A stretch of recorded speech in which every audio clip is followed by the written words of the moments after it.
नमस्कार, मैं हूं श्वेता। बिहारी न्यूज में आपका स्वागत है। खबरों की ओर बढ़ने से पहले एक नजर डालते हैं आज की सुर्खियों पर। बिहार का स्टार्टअप डिजिटल लेबर चौक राष्ट्रीय टीवी पर हुआ प्रदर्शित। 1.65 करोड़ का मिला फंडिंग। असंगठित श्रम बाजार में लाया पारदर्शिता और औपचारिकता। बिहार में राशन कार्ड रद्दीकरण का अलर्ट। 38 जिलों में 52 लाख से अधिक लाभुकों के हट सकते हैं नाम। आधार वेरिफिकेशन में फेल हुए लोगों को पीडीएस से नहीं मिलेगा राशन। बिहार में 18 साल में अनाज उत्पादन में रिकॉर्ड बढ़ोतरी। धान गेहूं दोगुना और मक्का हुआ तिगुना। किसानों की आमदनी और पोषण स्तर में हुआ सुधार। बिहार में सरस्वती पूजा और गणतंत्र दिवस को लेकर के सुरक्षा अलर्ट। 22 से 26 जनवरी तक 30,000 अतिरिक्त पुलिस और केंद्रीय बल होंगे तैनात। डीजे प्रतिबंध और विसर्जन जुलूस के निर्देश जारी। T20 वर्ल्ड कप 2026 से पहले रोहित शर्मा का बड़ा बयान। हार्दिक पांड्या को बताया भारतीय टीम का एक्स फैक्टर, दबाव में निभाते हैं अहम भूमिका। चलिए एक नजर डालते हैं शाम तक की बड़ी खबरों की ओर विस्तार से। बिहार का स्टार्टअप डिजिटल लेबर चौक को मिला राष्ट्रीय टीवी पहचान। बिहार के स्टार्टअप डिजिटल लेबर चौक को राष्ट्रीय टीवी कार्यक्रम भारत के सुपर फाउंडर में प्रदर्शित किया गया और इसे कुल 1.65 करोड़ की फंडिंग मिली, जिसमें 65 लाख इक्विटी और 1 करोड़ अनुदान शामिल है। थायरोकेयर के संस्थापक डॉक्टर वेलुमणि ने 1 करोड़ अनुदान की घोषणा की। यह प्लेटफॉर्म असंगठित श्रम बाजार और औपचारिकता और पारदर्शी बनाने में मदद करता है। दरभंगा के चंद्रशेखर मंडल ने इसे स्थापित किया। बिहार सरकार के स्टार्टअप नीति से सीड फंड, इंक्यूबेशन और मेंटरशिप मिली। अब यह 2 लाख से अधिक श्रमिकों और हजारों ठेकेदारों को जोड़ चुका है। बिहार के 38 जिलों में लाखों राशन कार्ड होंगे रद्द। बिहार के राशन कार्ड धारकों के लिए बड़ी खबर है। राज्य के 38 जिलों में आधार वेरिफिकेशन न होने या फिर गलत पाए जाने के कारण 52.22 लाख से अधिक लोगों के नाम राशन कार्ड से हटाए जा सकते हैं। खाद्य और उपभोक्ता संरक्षण विभाग के अनुसार अब तक 5.92 करोड़ लाभुकों का आधार वेरिफिकेशन हो चुका है, जबकि 6.74 करोड़ की प्रक्रिया भी बाकी है। जिनका वेरिफिकेशन रिजेक्ट हुआ है उन्हें पीडीएस से सस्ता या मुफ्त अनाज नहीं मिलेगा। पटना, दरभंगा, नालंदा, पूर्वी चंपारण समेत कई जिलों में बड़ी संख्या में नाम कटने की संभावना है। 18 वर्षों में बिहार में अनाज की पैदावार हुई दोगुनी। बिहार ने बीते 18 वर्षों में अनाज उत्पादन में रिकॉर्ड बढ़ोतरी दर्ज की है। धान और गेहूं की पैदावार दोगुनी हो गई है, जबकि मक्का की पैदावार लगभग तिगुनी हो गई है।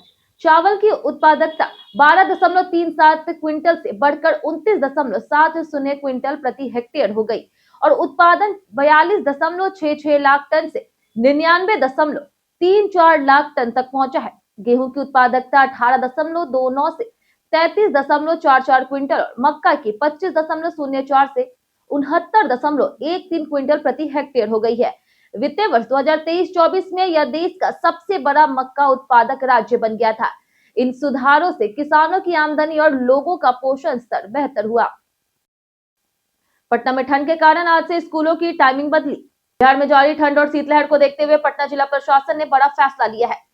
जिलाधिकारी डॉक्टर त्यागराजन ने बच्चों की सुरक्षा को ध्यान में रखते हुए सभी सरकारी और निजी स्कूलों, प्री स्कूल और आंगनबाड़ी केंद्रों के समय में बदलाव का आदेश दिया।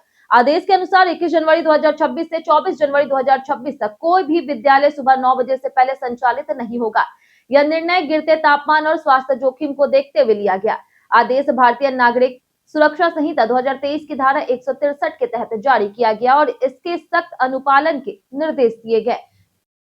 राज्य में 22 से 26 जनवरी तक 30,000 अतिरिक्त पुलिस बल होंगे तैनात।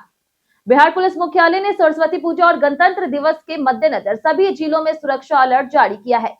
22 से 26 जनवरी तक 30,000 अतिरिक्त पुलिस और सुरक्षा बलों 53 कंपनियों की तैनाती की गई। पूजा पंडालों के लिए अनिवार्य लाइसेंस, डीजे प्रतिबंध और विसर्जन जुलूस एस्कॉर्ट में ही निकालने के निर्देश दिए गए। पटना, गयाजी, नालंदा सहित कई जिलों में केंद्रीय बल तैनात होंगे। पुलिस ने क्विक रिस्पांस टीम, गोताखोर व्यवस्था और इंटरनेट निगरानी का भी प्रावधान किया है। पिछले 4 वर्षों में सरस्वती पूजा से जुड़े विवाद बढ़कर 32 प्राथमिकी तक पहुंच चुके हैं। बिहार के SC/ST छात्रों को विदेश जाने पर मिलेगी छात्रवृत्ति। बिहार के SC/ST छात्रों के लिए अच्छी खबर है। ओवरसीज स्कीम के तहत विदेश जाने वाले छात्राओं को अब छात्रवृत्ति दी जाएगी। यह निर्णय SC/ST कल्याण मंत्री लखेंद्र पासवान के केंद्रीय मंत्री डॉक्टर वीरेंद्र कुमार और सचिव के साथ नई दिल्ली में हुई बैठक के बाद हुआ। मंत्री लखेंद्र ने नए छात्रावास निर्माण के लिए केंद्रीय आवंटन की मांग की है, जिसे मंजूरी मिल गई। इसके तहत 100 छात्रों के लिए 4 करोड़ और 200 छात्रों के लिए 8 करोड़ रुपए आवंटित होंगे। साथ ही प्रधानमंत्री अजय योजना और आदर्श ग्राम के तहत भी विकास निधि उपलब्ध होगी। हाईकोर्ट का मास्टर प्लान, जिला अदालतों में जमानत फैसले होंगे जल्द। पटना हाईकोर्ट के चीफ जस्टिस संगम कुमार साहू ने लंबित मामलों का बोझ कम करने के लिए जिला और सत्र न्यायाधीशों को अहम निर्देश दिए। उन्होंने कहा कि निचली अदालतें जमानत मामले में न्यायिक विवेक का सक्रिय उपयोग करें ताकि छोटे अपराधों में आरोपी को हाईकोर्ट ना जाना पड़े। जमानत याचिकाओं के दबाव से हाईकोर्ट के संवैधानिक मामलों की सुनवाई प्रभावित हो रही।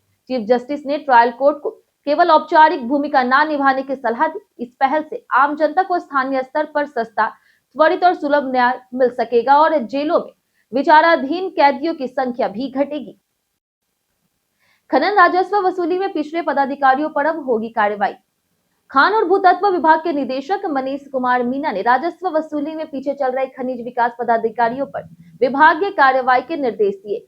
मंगलवार को आयोजित समीक्षा बैठक में सभी जिलों के एमडीओ और संबंधित पदाधिकारियों ने वीडियो कॉन्फ्रेंसिंग के माध्यम से भाग लिया। बैठक में राजस्व संग्रहण, बालू घाटों की नीलामी, अवैध खनन नियंत्रण और विभागीय कार्यों की प्रगति पर चर्चा की गई। निर्देश ने लंबित राजस्व वसूली के लिए 2 दिवसीय विशेष अभियान चलाने और बालू घाटों की नीलामी में तेजी लाने के आदेश दिए ताकि दे रॉयल्टी और अन्य शुल्क शीघ्र वसूले जा सके। पटना जिले में पहली बार पूरी तरह डिजिटल जनगणना की तैयारी। पटना जिले में जनगणना 2027 को लेकर के प्रशासन ने तैयारियां तेज कर दी है। जिलाधिकारी के निर्देश पर जिला जनगणना कोषांग और जिला स्तरीय जनगणना समन्वय समिति का गठन किया गया। यह जनगणना 2 चरणों में संपन्न होगी। पहले चरण में अप्रैल से सितंबर 2026 तक मकानों की गणना और दूसरे चरण में फरवरी 2027 में जनसंख्या की गणना की जाएगी। यह देश की पहली पूरी तरह डिजिटल जनगणना होगी जिसमें मोबाइल ऐप और सीएमएमएस पोर्टल के माध्यम से आंकड़ों का संग्रह और निगरानी की जाएगी। शिक्षा समिति ने चिकित्सीय, मातृत्व और पितृत्व अवकाश मामलों को दी स्वीकृति। महापौर सीता साहू की अध्यक्षता में हुई शिक्षा समिति की बैठक में शिक्षकों के अवकाश और अन्य मामलों पर चर्चा की गई। बैठक में चिकित्सीय अवकाश के 121, मातृत्व अवकाश के 39 और पितृत्व अवकाश के 4 मामलों को स्वीकृति दी गई। इसके अलावा शिक्षकों के विभिन्न विद्यालयों में योगदान के 38, अर्जित अवकाश के 65 और उच्च शिक्षा के 22 मामलों को मंजूरी दी गई है। अवैतनिक अवकाश के 11 और त्यागपत्र से जुड़े 3 मामलों को भी स्वीकृत किया गया। बैठक में नगर आयुक्त, उप नगर आयुक्त और जिला कार्यक्रम पदाधिकारी भी मौजूद रहे। बिहार में रसोइयों से सिर्फ कराए जाएंगे मध्याह्न भोजन संबंधित कार्य। बिहार के सरकारी प्राथमिक स्कूलों में रसोइयों से अब केवल मध्याह्न भोजन से ही संबंधित काम लिए जाएंगे। मध्याह्न भोजन योजना के निदेशक विनायक मिश्र ने प्रधानाध्यापकों को स्पष्ट निर्देश दिए हैं कि रसोइयों से भोजन बनाने, बच्चों को खिलाने और बर्तनों की सफाई के अलावा कोई अन्य काम नहीं लिया जाए। यह आदेश सभी जिला शिक्षा पदाधिकारियों तक पहुंचाया गया। वहीं रसोइया संघ ने शिकायत की थी कि रसोइयों को स्कूल प्रांगण, कक्षाओं और शौचालय की सफाई जैसे अतिरिक्त कार्य करवाए जा रहे हैं और उनके साथ सम्मानजनक व्यवहार नहीं किया जा रहा। अब इसे रोकने के लिए सख्त निर्देश जारी किए गए। इस सप्ताह शिक्षा विभाग करेगा 20 जिलों का रोस्टर फाइनल। शिक्षक नियुक्ति के लिए इस सप्ताह शिक्षा विभाग द्वारा लगभग 20 जिलों का रोस्टर अंतिम रूप में क्लियर किया जाएगा। 18 जिलों का रोस्टर पहले मुख्यालय से क्रॉस चेक कराने के लिए भेजा गया था। रोस्टर क्लियर होने के बाद माह के अंत तक बीपीएससी को रिक्त पदों की सूचना भेजी जाएगी।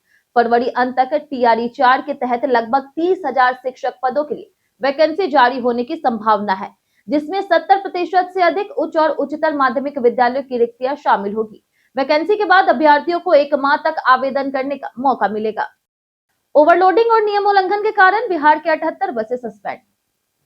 राज्य परिवहन प्राधिकरण ने अवैध रूप से चल रही 78 बसों के परमिट पर रोक लगा दी है। ओवरलोडिंग, प्रदूषण और परमिट नियमों का उल्लंघन करने पर यह कार्रवाई की गई। बस मालिकों को नोटिस भेज करके अद्यतन कागजात के साथ पक्ष रखने के निर्देश दिए गए, अन्यथा आगे की कार्रवाई होगी। मुजफ्फरपुर के डीटीओ ने पटना निर्मली, पटना जयनगर और पटना पूर्णिया रूट की बसों की जांच में अवैध परिचालन और लंबित चालान पाए। पटना मधुबनी रूट की 7 बसों के परमिट भी रोक दिए गए हैं। वहीं जुर्माना और चालान राशि अब तक जमा नहीं हुई है। दीघा जेपी सेतु पुलिस ने की 1250 लीटर देसी शराब बरामद। दीघा जेपी सेतु टीओपी पुलिस ने गंगा नदी के किनारे छापेमारी कर बड़ी मात्रा में देसी शराब बरामद की है। 18 जूट और 7 प्लास्टिक के बोरों से लगभग 1250 लीटर शराब बरामद हुई। टीओपी प्रभारी सद्दाम हुसैन ने बताया कि शराब तस्करी से दियारा से लेकर के पटना की तरफ सप्लाई करने के लिए जा रहे थे। जब्त शराब को दीघा थाने को सौंप दिया गया है। वही दीघा टीओपी क्षेत्र में शराब तस्करी के खिलाफ अभियान लगातार जारी है। इससे पहले भी 21 दिसंबर को 800 लीटर शराब नौका सहित जब्त की गई थी। रोहित शर्मा ने हार्दिक पांड्या को बताया x factor. T20 world cup 2026 से पहले रोहित शर्मा ने हार्दिक पांड्या को भारतीय टीम का सबसे बड़ा एक्स फैक्टर बताया। रोहित के अनुसार हार्दिक दबाव वाले हालात में अहम भूमिका निभाते हैं, चाहे टीम संकट में हो या मजबूत स्थिति में। हार्दिक पांड्या T20 इंटरनेशनल में 1000 से अधिक रन और 100 विकेट लेने वाले पहले भारतीय खिलाड़ी हैं और ये उपलब्धि हासिल करने वाले दुनिया के इकलौते तेज गेंदबाज ऑलराउंडर भी। वह 2000 से ज्यादा रन, 100 छक्के और 16 गेंदों में अर्धशतक जैसे रिकॉर्ड बना चुके हैं। T20 वर्ल्ड कप से पहले भारत न्यूजीलैंड के खिलाफ T20 सीरीज खेलेगा, जबकि टूर्नामेंट की शुरुआत 7 फरवरी से होगी। बीते दिन हमारे द्वारा पूछे गए सवाल का जवाब आप लोगों में से बहुत लोगों ने हमारे कमेंट बॉक्स सेक्शन में लिख कर दिया है। जिन्होंने हमारे द्वारा पूछे गए सवाल का जवाब दिया उनके नाम है इशरत जहां, कुश कुमार, राम बाबू दास, नीरज कुमार, राजेश सहनी, नौसाद रजा, अनवर करीम खान, श्रीकांत शंकर, राजेंद्र ताती, नगेंद्र कुमार, राजेश कुमार, रंजित मिश्रा, मनोज दास, रवि मोहन वर्मा, रामायण सिंह, विश्वजीत कामती, राजेश सहनी, हरेंद्र सिंह, राजीव दुबे, सियालाल कामत, कामेश्वर सिंह, प्रदीप कुमार, लक्ष्मी मेहता, दीपक कुमार, शैलेश कुमार, अमरजीत कुमार, रंजय तिवारी, सन्नी यादव, संदीप कुमार और अमित कुमार। इसी के साथ बढ़ते हैं आज के सवाल की ओर। आज का सवाल है, सड़क और ट्रैफिक की दिक्कतें आपकी दैनिक यात्रा को कितना मुश्किल बनाती है? आप अपना जवाब हमें हमारे कमेंट सेक्शन में लिखकर जरूर बताएं। आज के लिए इतना ही। बिहार की तमाम खबरों के साथ बने रहने के लिए देखते रहे बिहारी न्यूज और साथ ही अगर आप यूट्यूब चैनल पर देख रहे हैं तो चैनल को सब्सक्राइब कर दे और आप फेसबुक पेज पर देख रहे हैं तो लाइक और फॉलो जरूर करें।